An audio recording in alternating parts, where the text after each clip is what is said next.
खुदी को कर बुलंद इतना कि हर तकदीर से पहले खुदा बंदे से खुद पूछे, बता तेरी रजा क्या है। हेलो फ्रेंड्स, स्वागत है आप सभी का एक बार फिर से मेरे यूट्यूब चैनल पर। My name is Rahul Yadav and you are watching I can American English.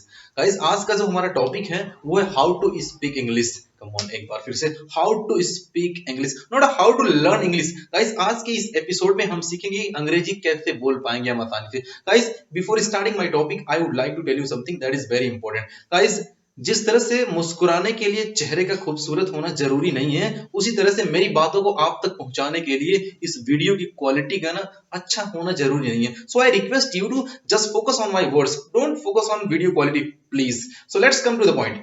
Guys, आप अंग्रेजी बोलने में आप जहां कहीं भी जाना चाहते हो, आपने एक अपना लेवल सेट कर रखा होगा।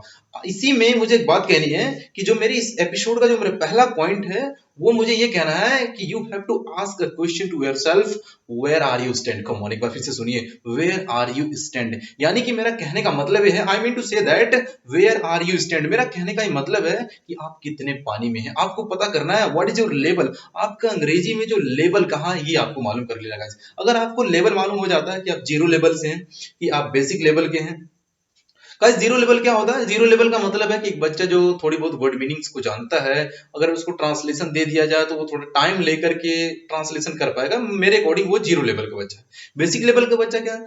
बेसिक लेवल का वो बच्चा होता है जिससे आप ट्रांसलेशन करते हैं तो वो मुंह जुबानी बता देता है। अगर आप उससे कुछ इंग्लिश में कॉन्वर्सेशन करते हैं तो वो आपका आंसर दे सकता है। जैसे मान लीजिए आप उससे पूछते हैं कि why did you go to market yesterday, तो वो बता देता है, actually my father had a fever, that's why I went to market yesterday. ठीक है गाइस? अच्छा, तो इस तरह के बच्चे को ना बेसिक लेवल का बच्चा हम मानते हैं।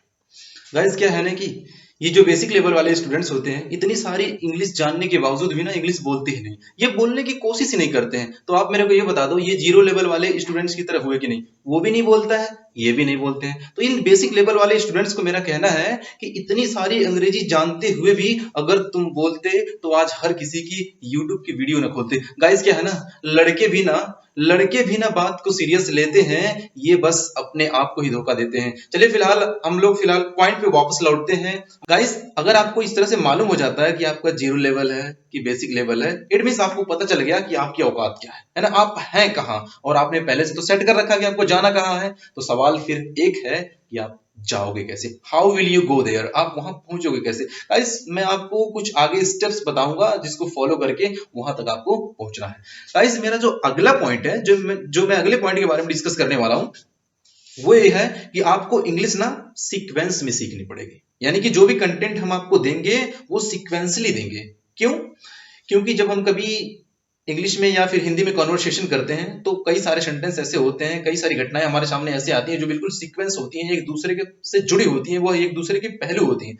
जैसे फॉर एग्जांपल, मैं जा रहा हूँ स्टेशन, ठीक है, तो मेरी मम्मी फोन करके मेरे से पूछती हैं, पहुंच गए? तो मैं बोलता हूँ हाँ जी मम्मी, मैं पहुंच गया हूँ।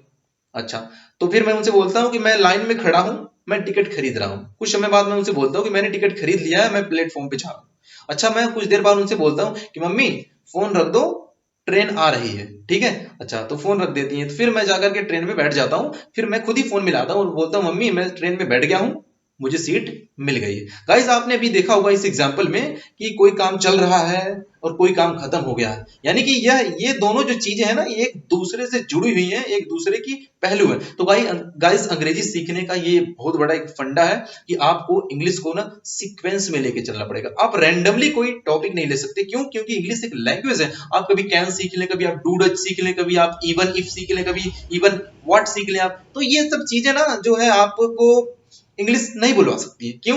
क्योंकि आपको सीक्वेंसली लेके चलना पड़ेगा। ठीक है गाइस, चलिए नेक्स्ट पॉइंट की तरफ मूव करता हूं। नेक्स्ट पॉइंट क्या है, जो भी आपको मैं सीक्वेंस रूप में दूंगा उसे ना आपको सिचुएशन और कंडीशन के अकॉर्डिंग उसे यूज करना है। आप कहेंगे सिचुएशन और कंडीशन क्या होता है? गाइज, आप जिस भाषा को आप सीखे हैं, आप जिस क्षेत्र से बिलोंग करते हैं, चाहे आप पंजाबी सीखे हैं, गुजराती, मलयालम, कोई भी भाषा आप सीखे हैं, वो ना आप अपने सिचुएशन के अकॉर्डिंग सीखे हैं। जैसे आपको प्यास लगी तो आपने तुरंत पानी मांगा, ठीक है, वहां पे एक कंडीशन क्रिएट हुई आपके सामने। जैसे आपको भूख लगी तो आप अपने मम्मी से बोले मम्मी मुझे भूख लगी है, आप खाना बना रहे हैं क्या? तो मम्मी ने बोला हाँ जी मैं खाना बना रही हूँ, थोड़ा सा रुक जाओ। तो मैंने बोला कि ठीक है मैं इंतजार कर रहा हूँ। फिर कुछ देर बाद मेरी मम्मी बुलाई कि चलो आ जाओ मैंने खाना बना लिया है। ठीक है गाइस, आपने अभी यहाँ पे देखा कि हिंदी में हमने एक सिचुएशन के हिसाब से एक कन्वर्सेशन क्रिएट किया, उसी तरह से क्या है बिल्कुल सेम वे में हमें कंडीशन के अकॉर्डिंग जो हमने पीछे सीक्वेंस में सीखा था उसको यहाँ पे क्या करना है, अप्लाई कर देना। डे बाय डे अपने आप को इसी तरह से इंप्रूव करना है, आपकी इंग्लिश बहुत ही शानदार हो जाएगी गाइस। यानी कि हम आपको जो तीसरे पॉइंट में वो जो पढ़ाएंगे वो सिचुएशन और कंडीशन के अकॉर्डिंग पढ़ाएंगे, रटवाएंगे नहीं। ठीक है गाइस, आपको अगले पॉइंट में क्या करना है, आपको ना थोड़ा सा लिखना है। आप कहेंगे सर आप तो बोलना सिखा रहे हैं तो लिखवा क्यों रहे हैं, है ना, ये लिखने के लिए क्यों बोल रहे हैं, है ना, बोलना तो बोलने से आ जाएगा। जी हाँ, बिल्कुल सही आप कह रहे हैं, स्पीकिंग कम्स बाय स्पीकिंग। अगर आप नाचना चाहते हैं, नाचना सीखना चाहते हैं तो डांसिंग कम्स बाय डांसिंग। बिल्कुल सही है, absolutely you are right.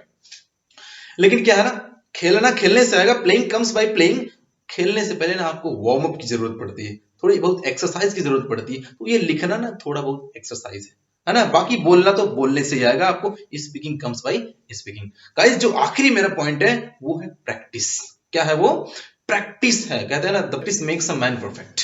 The more you practice the more perfect you become. जितनी ज्यादा आप प्रैक्टिस करेंगे ना उतना परफेक्ट बनते चले जाएंगे। गाइस क्या करना है, आपको प्रैक्टिस करनी है। अगर देखिए सारा कंटेंट आपको दे दिया जाएगा, आप प्रैक्टिस ही नहीं करेंगे तो फिर कोई फायदा नहीं उसका, है ना। अगर आपके अंदर शिद्दत है, अगर आप कुछ करना चाहते हैं, इंग्लिश ही नहीं कोई पर्टिकुलर कोई क्षेत्र ले लीजिए, उसमें आपको ना प्रैक्टिस जरूर करना पड़ेगा। आपको प्रूव करने के लिए, अपने आप को प्रूव करने के लिए प्रैक्टिस जरूर करनी पड़ेगी बालक। तो आपको ना क्या करना है, सिर्फ प्रैक्टिस करनी है। देखिए प्रैक्टिस से क्या होता है, रिपीटेशन आती है और रिपीटेशन से लत लग जाती है। रिपीटेशन क्या होता है बालक, जब हम छोटे होते हैं तो हमको सिखाया जाता है कि टीचर को गुड मॉर्निंग बोलना होता है, जैसे ही देखते हैं उसे तो हम शुरुआत में ना इसकी प्रैक्टिस करते हैं। लेकिन देखिए डे बाय डे जैसे हम टीचर को देखते हैं तुरंत गुड मॉर्निंग बोल देते हैं, यानी जो हमारा थिंकिंग टाइम होता है वो बिल्कुल बिल्कुल जीरो हो जाता है, बिल्कुल जीरो हो जाता है। सेम वे में यही करना आपको, जितनी ज्यादा प्रैक्टिस करेंगे फिर आपको ट्रांसलेशन करने की जरूरत नहीं पड़ेगी, क्योंकि आपकी थिंकिंग जो है टाइम होगी ना वो बिल्कुल जीरो हो जाएगी। जो आपकी जो ट्रांसलेशन टाइम हो जाएगी ना वो बिल्कुल जीरो हो जाएगी। तो प्रैक्टिस जो रेपिटेशन करनी है, रेपिटेशन से हैबिट बन जाएगी आपकी,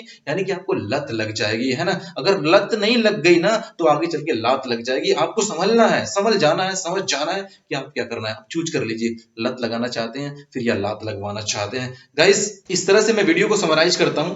पहला जो आपको काम करना है वो पता लगाना है आपका लेवल कहाँ है। ठीक है, आप जीरो लेवल से हैं या फिर बेसिक लेवल से। दूसरा काम आपको जो करना है वो आपको ना इंग्लिश कुछ सीक्वेंस से सीखने हैं, आप रैंडमली कोई टॉपिक लेकर नहीं सीख सकते। तीसरा पॉइंट क्या है, आपको रटना नहीं है, आपको सिचुएशन और कंडीशन के अकॉर्डिंग करना है। और आपको HW में एक काम करना है वो है राइटिंग का काम गाइस। और इसके अलावा जो मेरा पांचवा आखिरी पॉइंट है वो है प्रैक्टिस करना है। ठीक है, खाना आपको खिलाया जा सकता है, खाना भी आपके लिए बनाया जा सकता है, पर वॉशरूम आपको जाना है। इट मींस कहने का मतलब है आपको कंटेंट दिया जा सकता है पर प्रैक्टिस आपको करनी है गाइस। जितनी ज्यादा आप प्रैक्टिस करेंगे उतना जल्दी आप कवर कर ले जाएंगे। आपको 15 दिन भी लग सकता है, आपको 1 महीने भी लग सकता है, आपको 4 महीने लग सकता है। कहने का मतलब है it's totally depend on students. Guys आशा करता हूं आपको मेरी हर बात समझ में आई होगी। तो दीजिए मुझे इजाजत, मिलता हूं फिर मैं आपसे एक छोटे से ब्रेक के बाद अगले एपिसोड में। देखते रहिए मुझे, बने रहिए मेरे साथ। वीडियो को देखने के लिए आपका प्रेम पूर्वक धन्यवाद।